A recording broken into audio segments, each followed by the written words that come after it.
कश्मीर विधानसभा election के आखिरी मरहले के तहत आज हम जिला उधमपुर के चनैनी इलाके में पहुंचे हैं। बलवंत सिंह मनकोटिया हमारे साथ है। यहाँ सर इलेक्शन लड़ रहे हैं, काफ़ी कंपेन एग्रेसिव रही है सर। हमने देखा यहाँ पर चनैनी वाला और मुकाबला भी खड़ा है, तो क्या कहेंगे, आज वोट डे है सर, लोगों ने किस तरीके से कंपेन में और आज भरोसा जताया है? बहुत अच्छे तरीके से लोगों का रिस्पांस, जो हम जिन पोलिंग स्टेशंस पे गए हैं तो ज़बरदस्त रिस्पांस लोगों का है। जैसे इलेक्शन में जो जोश जज्बात और लोगों के अंदर एक उत्साह था, उसी तरीके का उत्साह आज वोटिंग के दिन में देखने को मिला है और पूरा भरोसा है कि वन साइड गेम होगी।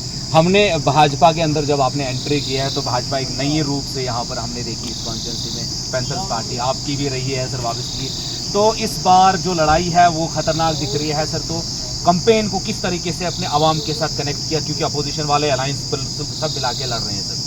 हाँ, सारे इकट्ठे हो गए हैं एक बीजेपी के खिलाफ, मोदी जी के खिलाफ।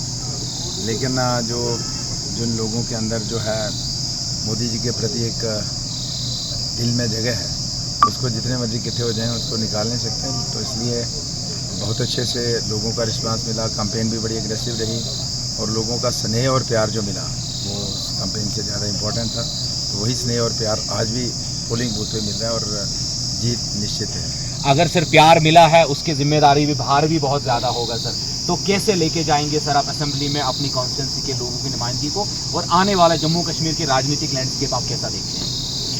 देखिए, आने वाले समय में जम्मू कश्मीर में भारतीय जनता पार्टी के बगैर सरकार नहीं बन सकती है। सरकार बनेगी भारतीय जनता पार्टी की। और असेंबली की अगर आप बात करें तो असेंबली का भी मेरे पास काफ़ी एक्सपीरियंस है। कोई नया मुझे सीखना नहीं है कि असेंबली के अंदर क्या करना है, कौन से मुद्दे को प्रायोरिटी पे उठाना है, कौन से नेक्स्ट सेकंड फेज पे उठाना है। तो सारा हर गांव में गए हैं, गाँव में गए हैं, लोगों को मिले हैं।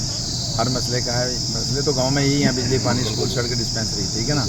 ये 5 मुद्दे हैं जिनके ऊपर फोकस करना होता है। तो डेफिनेटली यहाँ कुछ प्रायोरिटी पे रखने वाले हैं। रोड कनेक्टिविटी का मसला प्रायोरिटी पे है, पानी का मसला जो प्रायोरिटी पे है, फिर आपका स्टाफ वगैरह का मसला प्रायोरिटी पे है। तो मुझे पता है सारा। तो असेंबली में तो आपके तजुर्बे को सर बीजेपी सर क्या सम्मान देगी अगली सरकार में सर? कहाँ पर आप मनकोटिया साहब खुद को पाते हैं?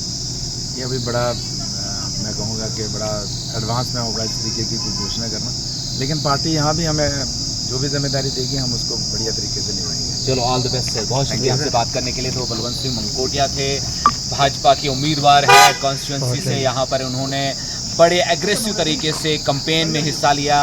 पैंथर्स पार्टी के जो यहाँ पर कैंडिडेट हैं उनके साथ उनका मुकाबला है। लेकिन यहाँ पर जो भाजपा की वेव चली, जब बलवंत सिंह मनकोटिया जो है भाजपा में ज्वाइन हुए, तो उन्होंने भाजपा को नई सिमत दी है। तो अब आने वाले 8 अक्टूबर को पता लग पाएगा कि किस तरह से अवाम ने उन पर भरोसा जताया होगा और आने वाले दिनों में उनकी नुमाइंदगी देगी। न्यूज़ 18 जम्मू कश्मीर लद्दाख हिमाचल के लिए खुद से बिलाल बाली।